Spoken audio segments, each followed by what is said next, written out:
Welcome to the Direct Selling Accelerator podcast. My name is Sam Hind, and I am absolutely privileged and overjoyed to introduce you today to a very, very special friend. This person is somebody who inspired Greg and I a number of years ago to find our why, to be passionate about our why, and have a reason that we do things both personally and professionally.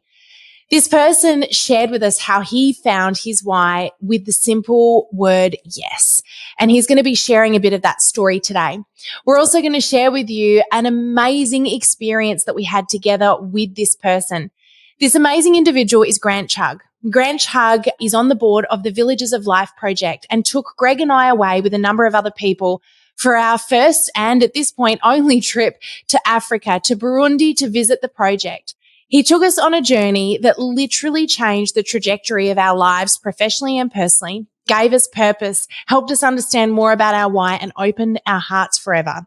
We're going to share some of the fun experiences, some of the heartfelt experiences, some of the emotional and sad experiences that we had on that trip. And I know that today's episode is going to touch your hearts just like it touched ours. So tune on in, listen in, and enjoy.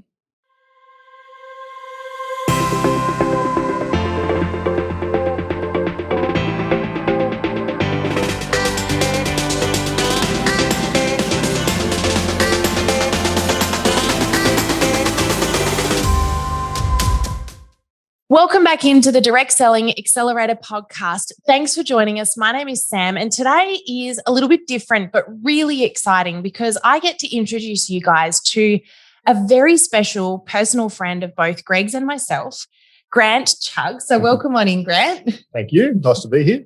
Now, this is a little bit unusual because I don't usually get to interview someone right next to me. We're usually speaking to people through the screen, as is the world that we live in right now. But I actually get to chat to Grant face to face. We were just having a funny conversation about where should we look, which is kind of how it goes. But guys, I want to introduce you to Grant today. I want to have a little bit of a chat about a few things that are very close to the heart of Greg and I. And as many of you have heard us speak about before, our vision for Oxano is to have a global impact. It's what we do every day. It's what we live and breathe. And as you know, the name Oxano means to cause, to grow and become greater. But it goes far beyond just those of you that we get the pleasure of teaching and inspiring in the space of social media. And today was my opportunity to introduce you to someone that helped us in many ways, probably without even realizing it, Grant, to get to that point where we realized what we were really passionate about.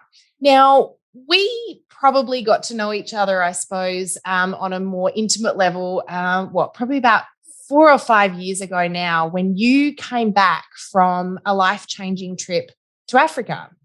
Yeah, not sure about intimate, but anyway. Well, I feel like we know each other pretty intimately. I mean, we've slept on the floor and in Africa together. It is getting worse, actually, isn't it? You stroked my head as I, was ready to pass out and throw up and all sorts of things while we were over there. No, we've spent some pretty close quality time together doing a pretty life-changing trip, which we'll talk about. But Grant, what I specifically want to talk to you about today, you have your own business. So tell us a little bit about your business. Yeah, that's great. Well, yeah, I'm a plumber. I've been doing plumbing for 35 years now, thereabouts. So yes, always what I wanted to do. It's I haven't varied from it since I was 12, where I got an opportunity to do a bit of plumbing to help out a mate who was their parents were building a house. So got involved with that and never wavered, never thought about doing anything different, and have done that for, like I said, 35 years now. Have my own business that I started after an apprenticeship. So, and then got a great team around me, and really enjoy what I do. Mm-hmm. And something that really stuck with me that you said when we knew that you'd come back from Africa, you'd had this trip over to Burundi as part of the Villages of Life project. And you mentioned when you came back that you had an opportunity for a bit of realization in your business. Do you want to tell me a little bit about that? Yeah, that was one of the key takeaways in going over, because essentially how it all started was it's New Year's resolution, actually, and I don't normally do New Year's resolutions. It's not one of the things that I partake in, but this particular year I wanted to say yes to some things. Didn't really know what, but just I felt like life was passing me by to some degree. I always would put things off, and I would say I'll get around to that, or one day later we'll do that. But this particular night in December 31, 2016, decided that I was just going to say yes more often. So the opportunity came up the very next morning, New Year's Day, and there was an advertisement to go to a country called Burundi in Central Africa, which I knew nothing about. But I had this thing from the night before to say yes. So I said yes, not knowing what I was getting into, but that's when everything changed, and that's the journey I started on that day. Right. So for those of us that don't know, tell us a bit about Burundi. Where is it and why is it significant? Yeah, okay. Burundi is a very small country. I'm not sure. We're from Tassie, and it's only about half the size of Tassie, so it's only a small country. It has a population of about 12 million people, so quite heavily populated. It's the most densely populated country in all Africa, but it's also one of the poorest. So it sits just below Rwanda, just to get context, in Central Africa. And then there's the Congo on the other border, and Tanzania. So the Congo, Tanzania, and Burundi all bump around the three poorest countries in the world. So there's a lot of need there. There's also a lot of potential in the country as well. So it's not what you normally think. I'm not sure what some people think of Central Africa, but it's certainly not a desert. It's very lush, a lot of rainforest. It just sits in a band where it's a beautiful country. Like I said, it's not a desert. There's trees, there's banana trees, there's lush fields everywhere, mountains. Yeah, it's a really special place in that sense, but there's an awful lot of need. So they've struggled through a lot of civil unrest, especially through the middle to probably at 1993 through to 2000. There was 300,000 people that went through genocide, and over 1.2 million people were displaced from the country as well. So there's corruption at every level, I suppose, in government. So that's also making the country even less prosperous and also poorer for it as well. So, so I went with an organisation called Villages of Life. The fella called Ted heads up that organisation at the time, and he took a tour group over, and I just put my hand up and said, yes, I'll go. Not knowing what I was going for, just said yes. So, 6 months later, so that was June 2017, we headed over to Burundi. Awesome. And, it's really interesting because Greg and I had the incredible opportunity to, from your experience, make that same choice to go over. And like you, we didn't know why we were saying yes or even what we were saying yes to, but we saw the impact that it had on you, Grant, and wanted some of that. We wanted to have an experience to see what, is going on in the world, but also where we can make an impact. And the thing that I didn't understand at that time, because when we went over, you took us to Rwanda first, where we actually had the incredible opportunity to meet my sponsor child, who, we've shared pictures of that on social media previously. We might even pop a picture in of that moment where we got to meet Alice for the first time. But the thing that we learned was in Rwanda, it's heavily publicized that, the genocide happened over there. We went to the genocide memorial, which was pretty confronting, but also we learned a lot. And part of what we learned was that although Rwanda went through the genocide and sort of came out the other side of that, and, in many ways, Rwanda is really recovering well, the bordering countries continued to go through it for quite some time after that. And that bit wasn't really publicized. And to a degree, they're still suffering the effects of that. Yeah, I think that's the thing with Rwanda. The genocide that they had was fairly heavily publicized. And I think there was a reasonable amount of guilt money probably given to that country, a lot of aid. A lot of countries probably realised what they could or should have done a lot earlier than what they did. And when they stepped in 5 days later, it was finished. But from that, the government has been trusted with a lot of money. And even to this day, the same government president that was in place over 25 years ago now is still in place and still very much doing a great job in that country. So that just highlights the importance of strong leadership and governance. And even his own brother is in jail because of corruption. So, you know what I mean? So because corruption is such a big thing, he made it very well aware that corruption wasn't going to be part of that country. And then when his brother was found to be partaking in that, then he would have had a difficult decision, but the decision, he still made the same decision. So that country's going ahead leaps and bounds. And that's why in a way, it's nice to take people to Africa and to what we call a soft landing. It's kind of is. We'll explain about that. It is a big culture shock. It is, but it's a softer culture shock than what it is when we cross the border. Yeah. Now, crossing the border was what I wanted to talk about next, because that in itself was quite an eye-opening moment. And you'd prepared us for it. We actually had meetings leading up to, I don't know what, for 3 months, maybe longer prior, to talk about both the culture shock, but also, surprisingly, the reverse culture shock, which I didn't even know was a thing. But it really, really is. A lot of the emotional experience you have, I guess, in many ways comes out when you get home. But the thing that you'd prepared us for so much was when we got there and we went to Rwanda and, we had that experience where we got to learn a bit more about the genocide, see the effects of that, the aftermath, meet both our sponsor child, Alice, and our brand new sponsor child, Denise, which, the entire group came for. And that was in itself an amazing experience. But then we had to head to Burundi and we opted to go by bus and cross the border. I can't remember why we did it that way, but I'm glad that we did. It was a big, long drive in a rickety old bus. But the interesting thing about it was as we crossed over that border, and there was kind of like a no man's land in there that we sort of got caught between for a couple of hours, which was an interesting process.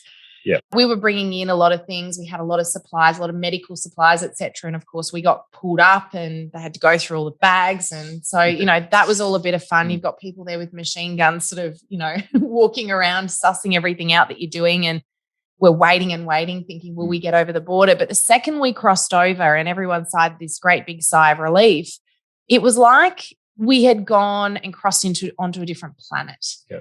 You go from this place that had it was actually, the best way to describe it was like we went back 100 years in time. Yep. And you had buildings in Rwanda, you had cars, you had civilization, and you quite literally drove over a fence. And suddenly you're in this land where it was just red dust everywhere. People were barely clothed. It was all straw huts. There wasn't a building in sight. People are working fields. The amount of, I've never seen so many babies, to be fair, like strapped to, children, strapped to chests, of almost every adult seemed to have a baby attached to them, and many kids as well. It was quite an experience. And actually, I've got a photograph. I'm going to pop it in the show notes for these guys, of one of the very first images I saw. I don't know if you remember this, but there was a guy on a bike coming towards us with a door on the back of his bike. Do you remember that? No, I don't. No, it was.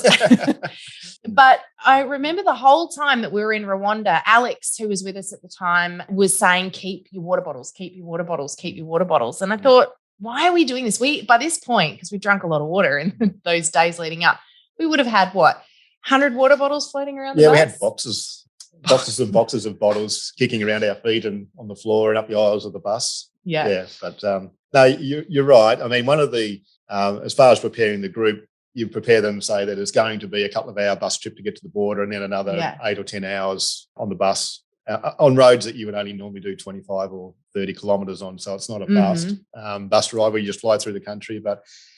And people are preparing themselves, I suppose, with books and with their headsets and all that sort of stuff to fill in the time, I suppose. Yeah. But for me, we had a bag full of books and we had podcasts ready to listen to. And that's right. So people were prepared, you know what I mean? But then I always like to position myself at the back of the bus. And for me, it's probably one of the highlights of these exposure trips, as we call them, where I get to see the faces and the reactions of people, and especially yours, probably in particular, where you just took over the front of the bus and wouldn't let anyone get anywhere near you. But it's a really I was mesmerised. special time, when the people's eyes are opened, I guess, to what a third world country really looks like. Rwanda is what we call a developing third world country. Burundi is being the second poorest country in the world, is a true third world country. So the things that you get to see, experience is quite real, and it's right there in front of you, and it's alongside of you, and it's all around you. And again, you get caught up in the moment initially, but then you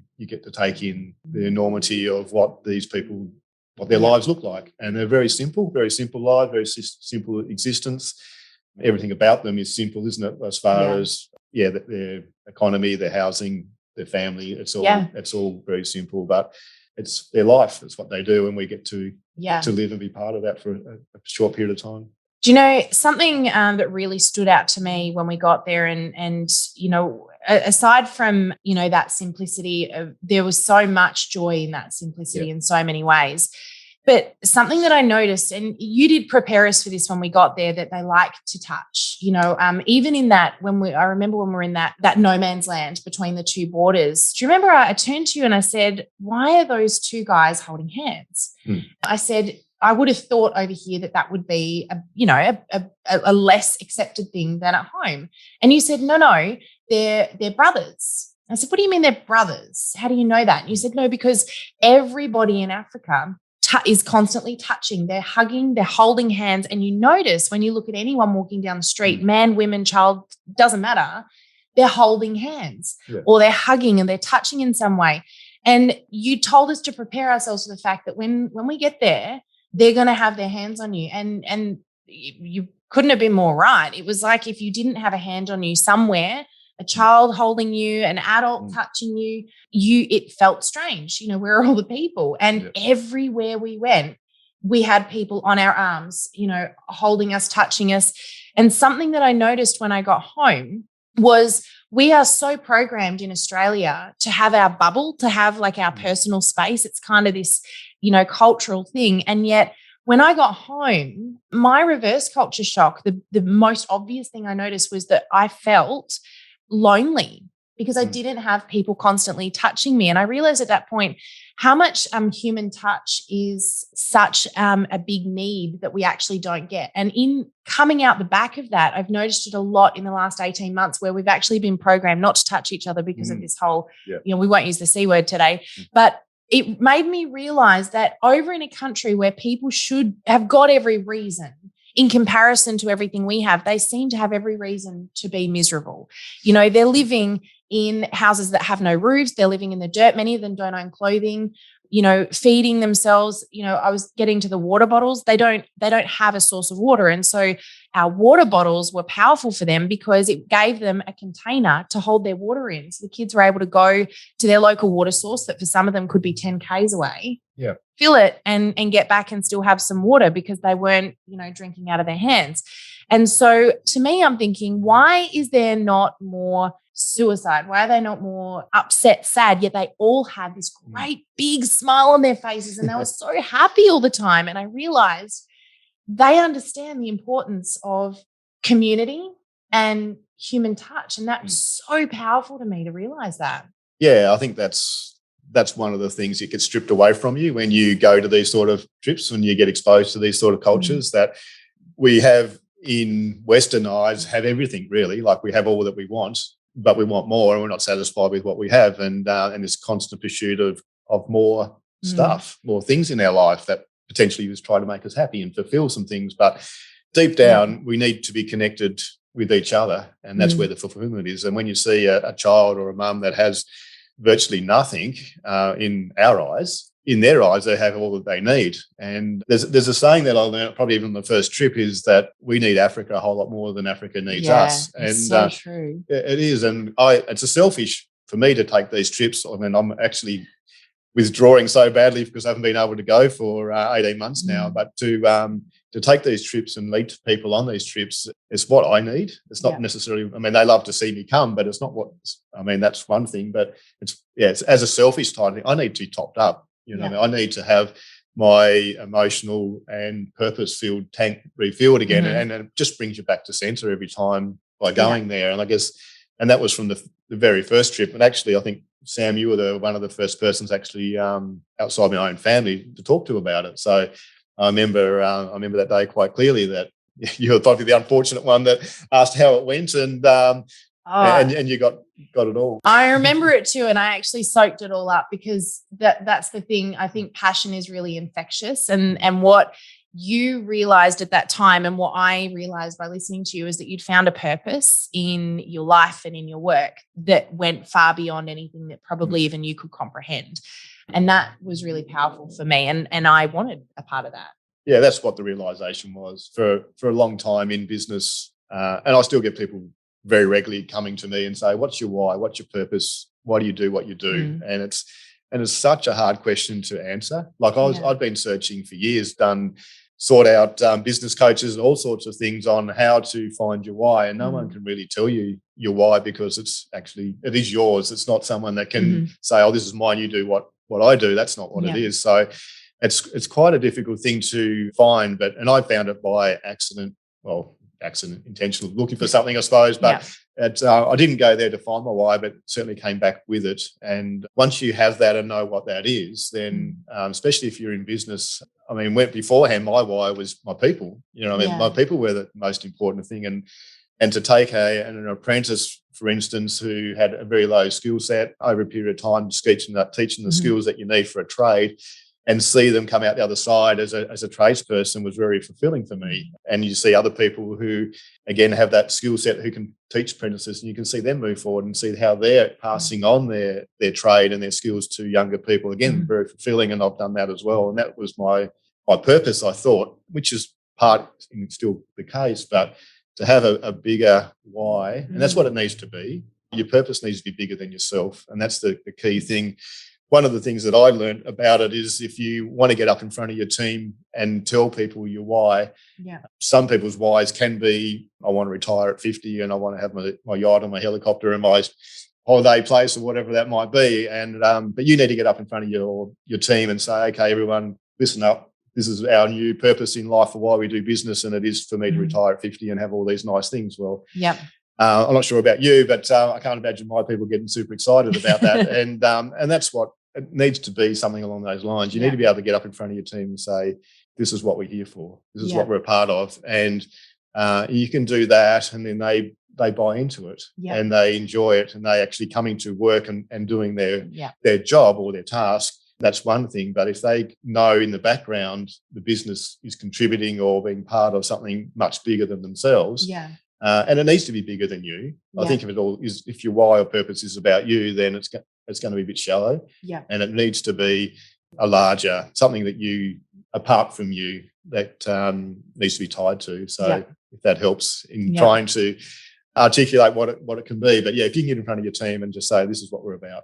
This is part of what we do, then it goes a long way to getting your team connected and people enjoy actually being part of something bigger than themselves and us. And it's certainly a empowering thing when you do that, and everything in business drives you towards that. That's right. We like to go on these trips. They cost money. We like to help out where we can financially. Again, our business allows us to do that. But in making profits and doing the work that we do, then profit's not a dirty word. But if it's all, again, profit all goes to you, then again it becomes a bit hollow. If you can contribute and be part of something bigger, and for us it happens to be on the other side of the world, then so be it. Now, Grant, I think a few people were probably wondering, what is this Villages of Life project? How does it work? What does it do? So, we've driven through Burundi, and we went to have a look at the project. Tell us a little bit about the history of the project and what it does. Yeah, okay. Like I said before, there's a guy called Ted. He was the founder. So he actually went to Rwanda. He thought that Rwanda was where it was at. So in 2007, he went over there for a month on his own, rocked up over there thinking, I'm going to do some stuff in Rwanda.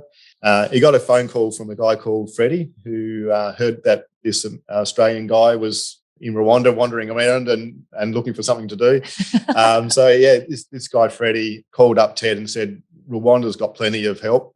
We've got nothing. Would you consider coming to help us? So they made contact. Freddie and Ted got on extremely well, but they both, I think Ted was quite wary of him. Typical Africans, they thought, especially Ted's wife didn't want him to get too excited about the whole thing, and Africans want to just take all our money and be very careful. But Freddie's a wonderful guy and doing some really great things in Burundi, especially around education. So Ted went to Burundi and landed in a village called Chipatoki, which is up in the northeast corner. It's actually quite a volatile area because it borders the Congo and also Rwanda.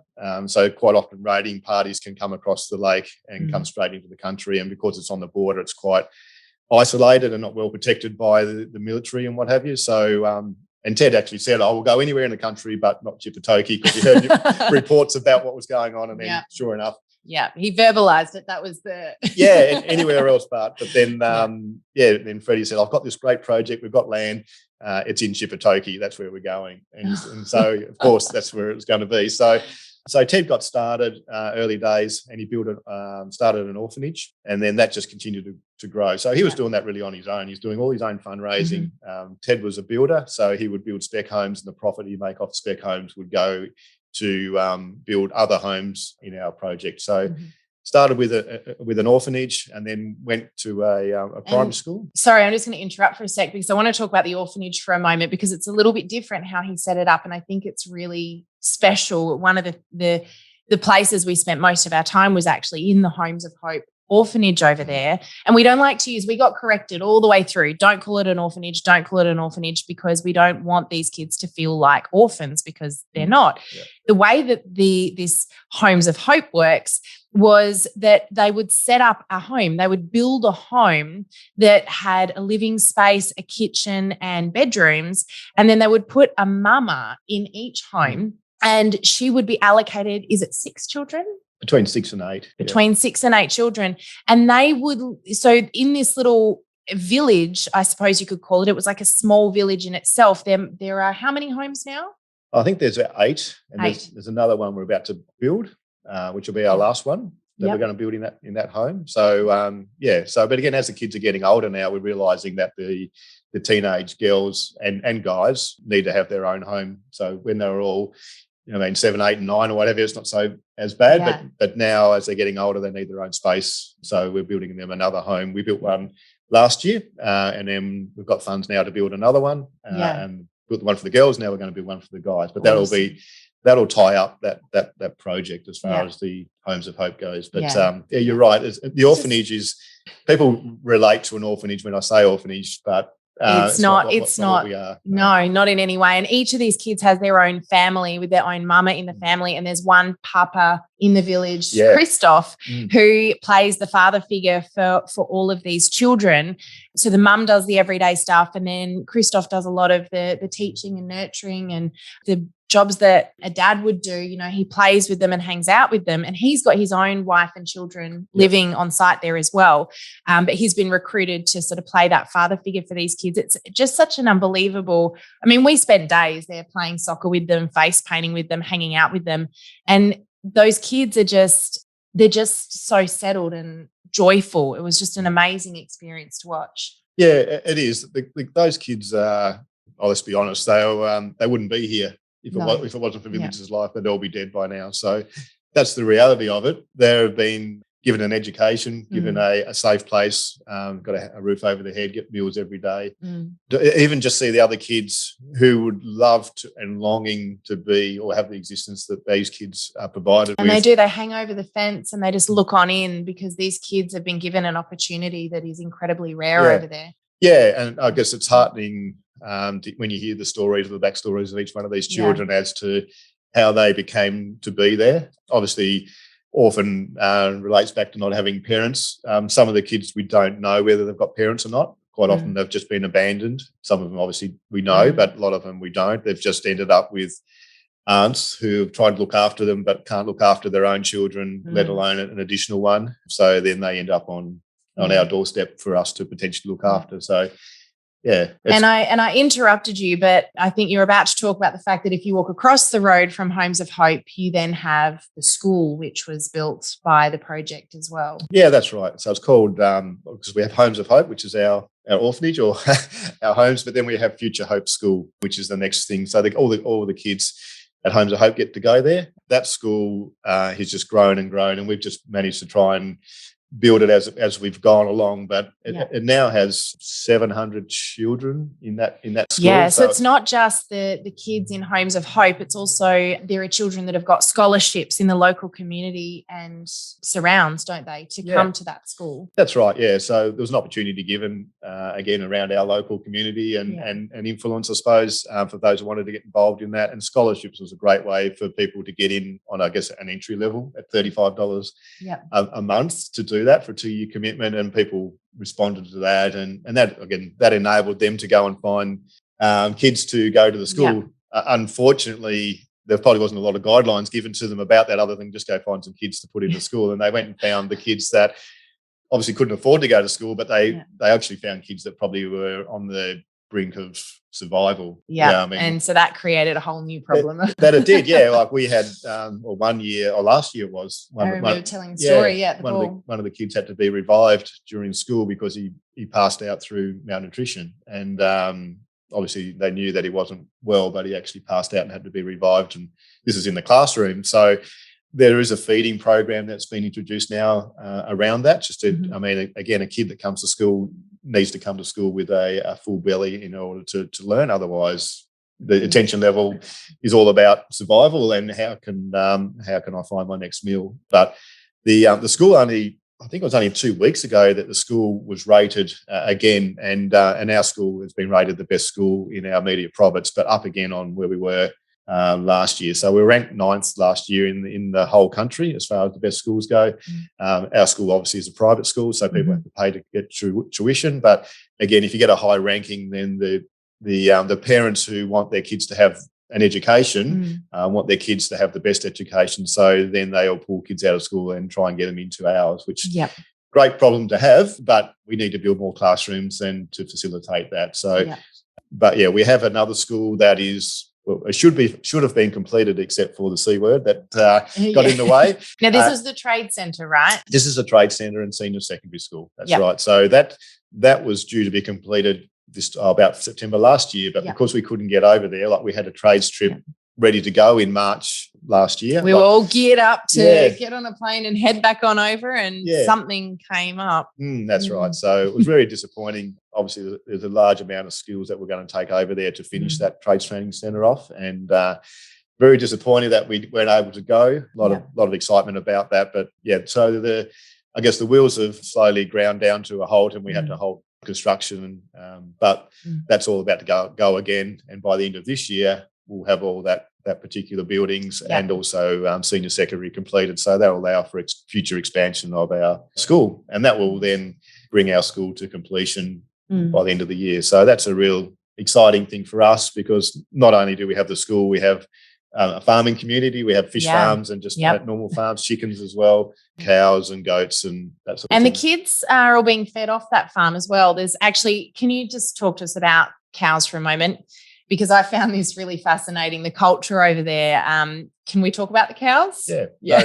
The cows are a sign of wealth, I guess, or significance. So it doesn't matter whether the cow will make you poor and you just keep on feeding it and don't use it other than just feeding it. But it's a sign of wealth and prosperity. So it's good to have a cow or two around.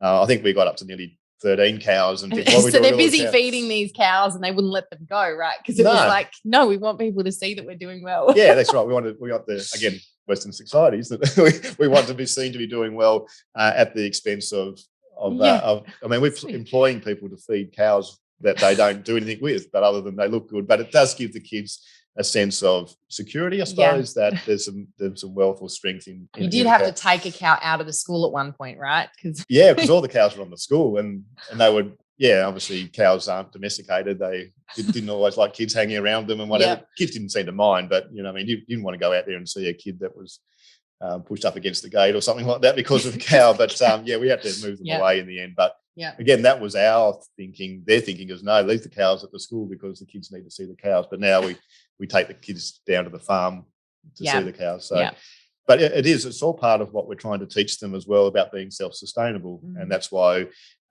we did fish farming and just growing crops, and have been steadily buying more and more land to expand our farm, so that I guess we don't have to be there anymore. I guess that's what we're trying to aim to, is that as sponsors, and we build infrastructure, and then once that infrastructure is built, then we hand it over to the in-country organisation to run. So the school is quite profitable because they can charge the students a fees to go to the school, so it pays for the teachers and enough to run the school. Again, the Homes of Hope with the kids, that's a drain, I suppose, as far as finances go.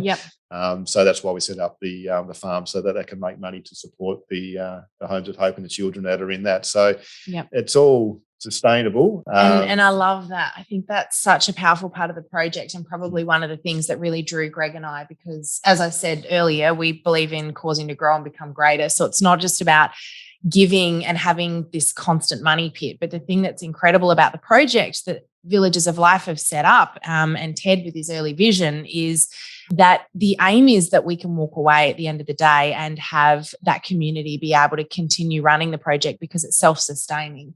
It's earning the money, it's feeding itself, etc., which is really quite visionary.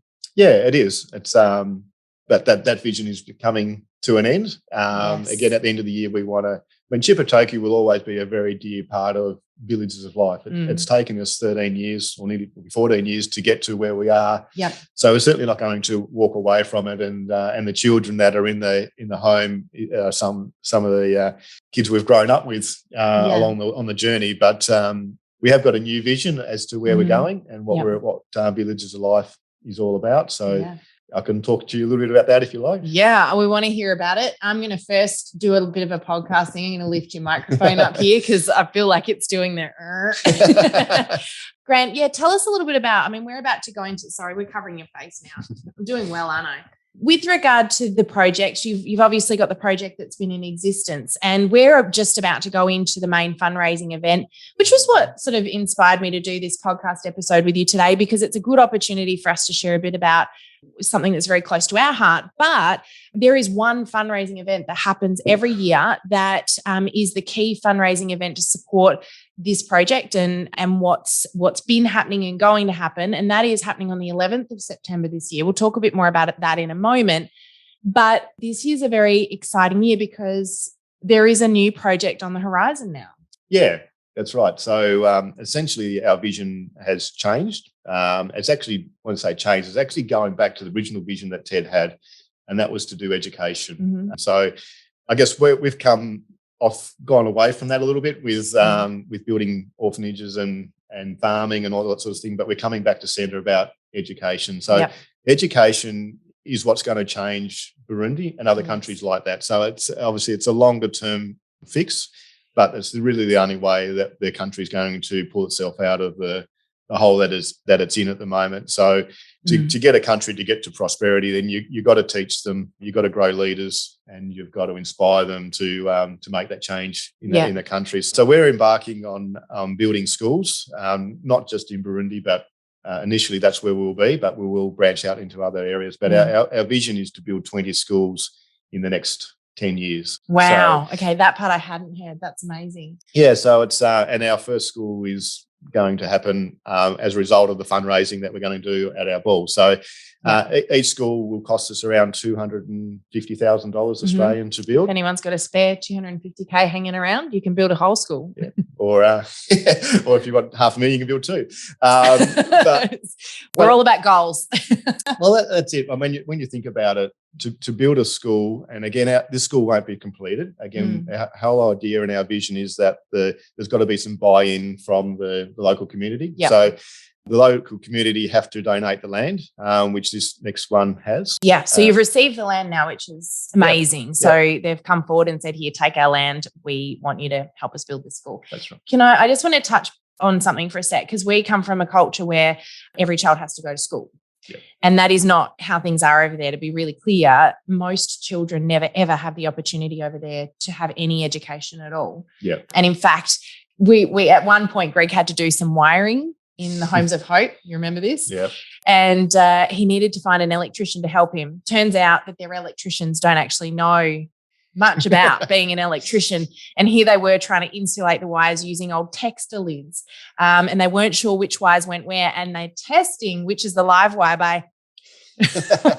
At one point I saw Greg just in absolute hysterics laughing at this entire situation. And so he ended up taking over and we were doing a bit of rewiring for them to get some lights working. But the point I've got here is the education over there is a bit of a non-thing. Yeah, that's right. Absolutely. It's a privilege to have education. Yeah.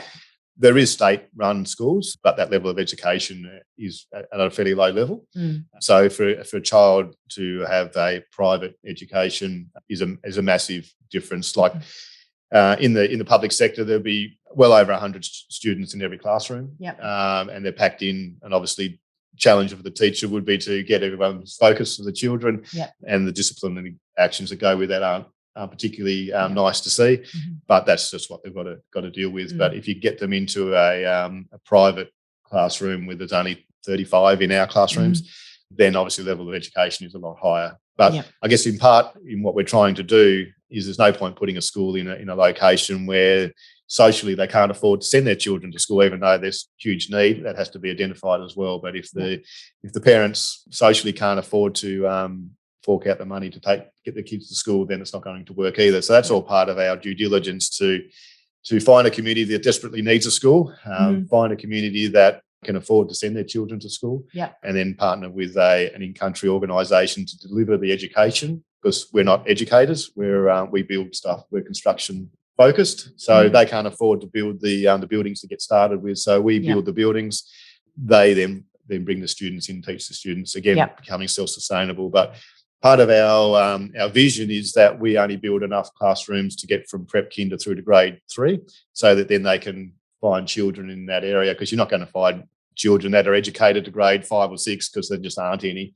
So they will grow them through that. But then part of that is that part of their tuition will go towards, I guess, a future building fund, so that when the kids come through the school, they can then build the next classroom year on year to fill so the school. As the kids grow, they build the next classroom. That's right. As the kids grow, the school grows. But that enables us to build these schools very economically. Say, to build a school for $250,000, then most people, you wouldn't be able to get through planning in the government for that sort of money. So that's really quite refreshing, actually. It's just nice to go over there and say, let's build a school, let's put a classroom up, and then no red tape to cross, is there? No, that's right. You put the call out there, like you indicated. The country's like stepping back in 50, 100 years. There's very little in the way of excavators or anything like that. So if you want to dig out a classroom, then you put the call out, 100 people will turn up. It's amazing. It's just, and they all want work, so they're super excited. No excavators. You've got humans and lots of them. So they'll all turn up with their spades and their shovels, and they'll start digging, and then they start singing and enjoying it because they're getting money and getting paid. So I spoke to a guy, a friend of mine who owns an excavation company, and he was getting excited about this, and he said, what would it be like if we can get an excavator over there? And I sort of looked at him a bit funny, and I said to him, like, the reality is if you put an excavator over there, and there are some excavators for building roads and what have you, but for construction there isn't, but one person gets to get the money. And you put hundreds of people out of work. So, I mean, as we all know, things will change and economics will change. But like I said, it's like going back in 100 years where before the Industrial Revolution, where there isn't machinery. If you want to plough a paddock, then you start hoeing the paddock up, and there'll be, like you said, women everywhere with a baby on the back hoeing up and planting paddocks and that sort of thing. So, but it's nice to be able to say, this is what we're going to do. And the next day it starts to happen. You know what I mean? There's no governments that are telling you what you can and can't do. It's just, I mean, there is to some degree, they still want to prove that there's going to be a school there and the way it's run. But as far as getting stuff done, we can get it done very quickly and very cheaply, because they turn up and we pay them $3 a day for their work, and that's for the better workers, like $2 a day for the ones who are a bit lazy. But it's very cheap and what you can get done, and that's I guess some of the thing that attracts me as well, that your money makes a difference. It goes such a long way. The thing that really, let's talk about that for a moment, because I had a couple of experiences where, there were times I thought, is there anything I can be doing right now? I sort of wanted to be useful. And I came to you one day, and we had just been to the farm, and I remember Greg pulled out do you remember the Muppets? He pulled out his mobile phone, and because these kids had, to be fair, most of them had never seen a Caucasian person, let alone a mobile phone with a movie on it. Now, when our kids were little, Greg used to play some scenes from the Muppets for our kids when they were really upset. And so he thought, all these kids were gathering around him, he'll pull this phone out and he'll show these kids this video. And he before we knew it, there was this swarm of what felt like hundreds of kids around Greg. And so he would walk, because they're showing us the farm, he'd walk with the phone behind his back, and he literally he was like the Pied Piper. All the kids were just following him. But what I noticed was most of the kids had very little or no clothes. They were in rags or naked, and they had no shoes on their feet. Now, as a mum, I know that these kids were perfectly happy, but as a mum, I'm thinking, if only there was something I could do to get some clothes on their backs. I know it's not going to last them very long, but look, it was a bit of a selfish thing. It would make me feel better to feel like I'd done something. So I said to Grant, is there something we can do? Is there somewhere that I can go to buy some clothes? And he said, well, actually, there's a market up the street. I'm sure they'd love the business, and then the kids would get something a bit special today. So why don't you take Adam, who was another of the guys that was with us, here's a couple of $100. We'll go and buy some clothes. Now, I'm thinking a couple of $100 is not going to do much. I just saw 50 kids without clothes on and no shoes on their feet. But I was blown away. We went with the bus, and just the two of us in this bus, and that $200, I think we ended up with something like 800 items of clothing for that, most of which looked almost brand new, if not brand new, with tags. And we got 60 sets of Crocs in all colors. I've got a picture of me lugging this sack of Crocs. I'll put it in the show notes, which was, it just blew my mind, in comparison to how far a dollar goes here. But we took these clothes back to the farm, and where there were previously maybe 50, 60 kids turned into very quickly a swarm of about 400 kids. And those clothes that we were dressing them in disappeared like just into nothing. It was like, there were so many kids there. But I was blown away by how far a dollar could go. And that then brings me into the probably the most powerful part of the trip, which is a different fundraiser that we ran then. We didn't do it last year because no one got to go on the trip last year, but was for the food drive. Yeah. Do you want to talk a little bit about that? I can, I guess. I don't want to encourage people to put towards that, because it really, I feel like, again, it's a bit of a selfish thing that we do while we're there, but it is a really powerful, example of how far a dollar goes. Yeah, that's right. I mean, we're all about a hand up is what Villages of Life is about, but then it is nice every now and again to do a handout, and then that's what the food distribution was. So again, on my first trip, I thought, wouldn't it be good to do something? So I think in the order of $4,000 or $5,000 that we raised within our own business, largely, to go over there and do one of these food handouts. So we did that, and I was blown away, and I've still got images, and I've even got a photo on my phone, and even just talking about it brings up a lot of memories that on my first time that we did it, and because I had so much ownership of it, because most of the money was mine, we did the food handout, and there wasn't enough. And I remember closing the gate, and we drew a curtain in front of the gate, but I could still hear them all outside, and they're all pressing against the gate to get in. And it really hit me that there wasn't enough. And the interpreter that we had there, she was sort of looking at me and a few others and saying, "Why are you so sad? You've just done a really good thing." And I said, "Yeah, but there's not enough." And she said, "There'll never be enough." Yeah. And that's when I said, "Yes, there will." One day. And that's part of your purpose and your why. That was one of the triggers to say, yes, there will. There doesn't have to be not enough. There's more than enough that we all have. It's just that they don't have enough. Yeah. So the next year we came back and did it again. And that was 2018. So my $5,000 the first year ended up coming up to 18, I think, was the next year. And again, it was only 6 of us on that trip. So that was a massive amount of money raised by a very small amount of people. Yep. Then the year that you came, then Sam, typical Sam, she supercharged it and went all out. And I'm not sure where, was it 20? I think it was about 25,000 we raised, and a lot of you guys put into that. That was a couple of years ago, and we put some calls out on social media, and it was just again, I'll put some photos in of the result of that. That was very quite powerful, very powerful. But it was also highlighted to give you a bit of an understanding what that did. That actually, we were very careful not to buy all the produce out of that city. We had to go elsewhere, because essentially we would have bought all the produce for the next month, and they would have had any wheat or crops. So this was wheat, rice, I can't remember what was in there. Maize. Maize and salt. And salt and soap. Soap, yeah. Yeah. So it would cost $20 for one of these sacks. And the sacks were huge, big white sacks filled with all of these things. We had to do it ourselves. That was the day that you were, wiping my brow because I got a little dehydrated and, was lying on the cold concrete trying to revive myself. But we had filled these sacks ourselves. And I can't remember how many sacks there were. It was nearly 1,000. It was nearly 1,000, I think. And one of those sacks cost $20 to put together. And it fed a family of 8,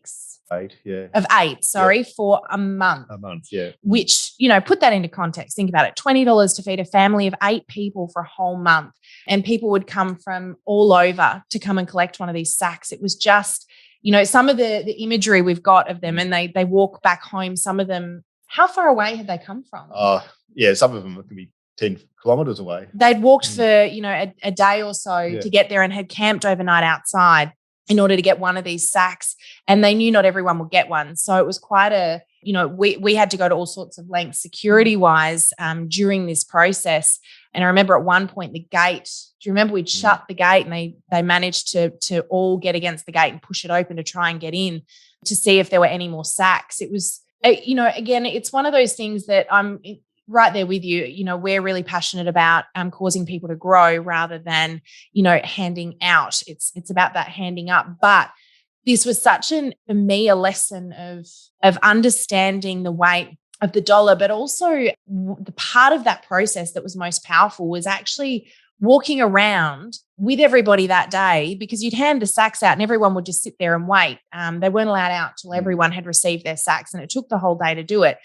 But we got to, without using language, because they couldn't understand us, we couldn't understand them, we got to talk to them using eyes, using hugs, using hands. And the amount of times I was brought to tears that day through communicating and loving one another was probably one of the most powerful memories I think I'll ever have in my life. Yeah. I guess the gratitude in their eyes, you don't need words to see gratitude. You can see it. The way when you give them a gift, you knew how much that meant to them. I mean, some of them are even giving babies. The amount of babies I got handed. Apparently, Greg walked up to a woman at one point and she did this sign to him, the cross on her chest. If you're listening to the audio of this podcast, she sort of did the Catholic cross and asked the question, sort of shrugged and looked at him, and Greg went, well, yeah, I'm a Christian, thinking that's what she was asking. Within a couple of seconds, there was a line of about 50 people, and most of them were women with babies, and they were handing their babies to me and going to Greg. And at one point, and then they get Greg's hand and put it on their forehead. And Greg's like, I don't understand. And I said, I think they want you to pray for them. And so he did. Next thing you know, Grant walks up and he goes, what are you doing? And there was a translator with Grant, and I just said, well, they're giving me their babies and Greg's praying for them, and I'm not quite sure what's happening, but the line is getting longer and we've been here for a good 45 minutes already praying for these people. The next thing you know, Grant does a little check-in and the translator said, you told them that you're a Catholic priest. So they're giving me their babies to go and get prayer with this Catholic priest, because this isn't, something that wouldn't happen over there very often, getting a Catholic priest all to themselves. So of course we abandoned ship pretty quickly at that point. But, there was I had a lot of baby cuddles, let's just put it that way. And they, it was amazing, amazing experience. It sure was. It was one of those moments that you just couldn't. It was a lot of hard work. It was a lot of exhaustion, like you contributed to, but the I guess I contributed to the exhaustion. Exhaustion, like I said that you mentioned, but I do that here too. It rubs off. Yeah. But there was a lot of hard work in the heat and just to the logistics in trying to pull it all together. Yeah.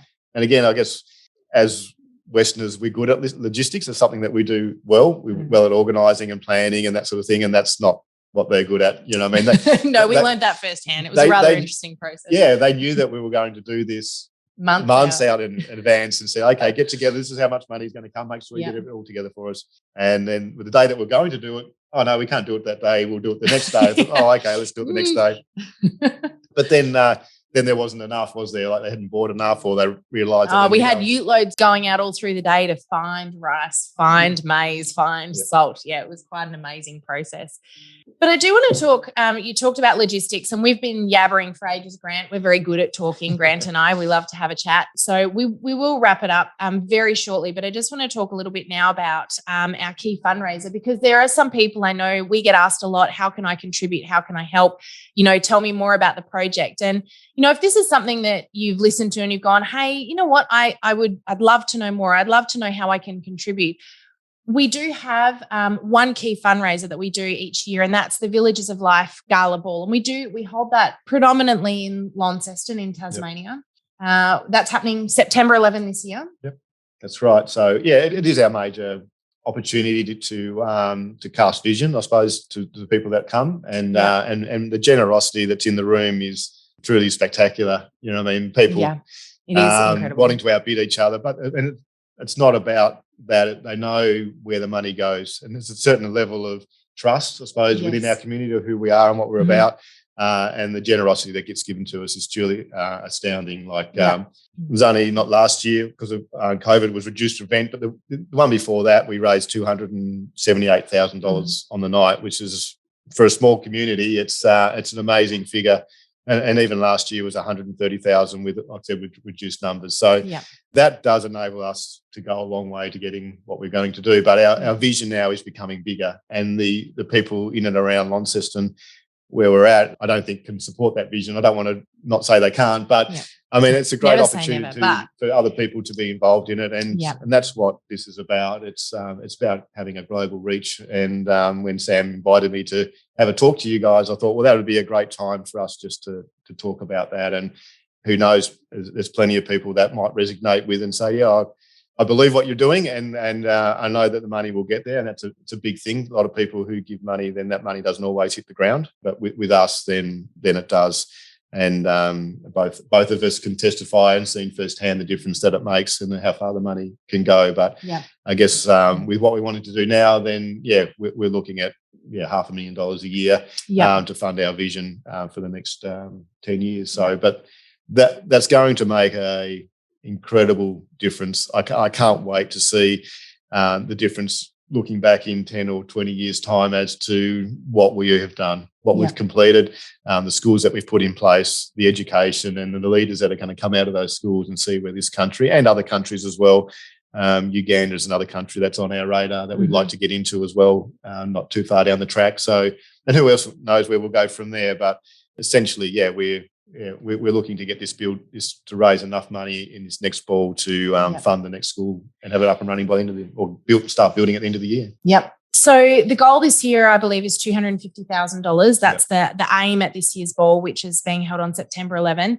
Now, you may want to have an impact by simply giving some dollars, which is great, but there are other ways that you can help. You may have, we've got plenty of people that love to get in and support by simply providing what they already have, which is services and product, which we can put into our auction. If you've got a skill, put it forward. We would love to be able to, utilize something that you've got in order to raise some money. And I'll tell the story about the basketball last year. I went into a local business and said to them, look, do you have anything that, you might have sitting out the back that's gathering dust that we could use to, we don't want the stuff gathering dust. We want the great stuff. But, it's been a tough year. Can you give us anything that we can put into the auction? And they said, well, let us have a little bit of a look. And they went out the back and they came back with this basketball. And they said, look, I don't know if there's anything you can do with this, but it is all we can give this year. Now, that basketball, I remember putting in the auction, and they said it was probably worth around about $50 or $60 if it, if they got that for it. They didn't think they'd get that for it even retail, given the times last year. But we put it in the silent auction, and that basketball, I watched it through the night. I was just blown away. It ended up going for $500 or $600. The competition that just got drummed up around this one basketball. Now, that $500 or $600, can you give a bit of an idea of what that could build with the school? I mean, that's a fair whack of money over there. We've already talked about Yeah. I mean, with the school, obviously, we build classrooms, amenities blocks. There's got to be an admin block and that sort of thing as well, and some fencing, playground equipment, that sort of thing. Yeah. So something like that would build playground equipment for kids to play on. Yep. A classroom costs around $10,000 to build, Australian. So not a lot of money when you consider to build a classroom. Yep. So yeah, no, it's certainly exciting times ahead of us. Is. And again, just to see the generosity that comes both from people who want to give, like I said, product.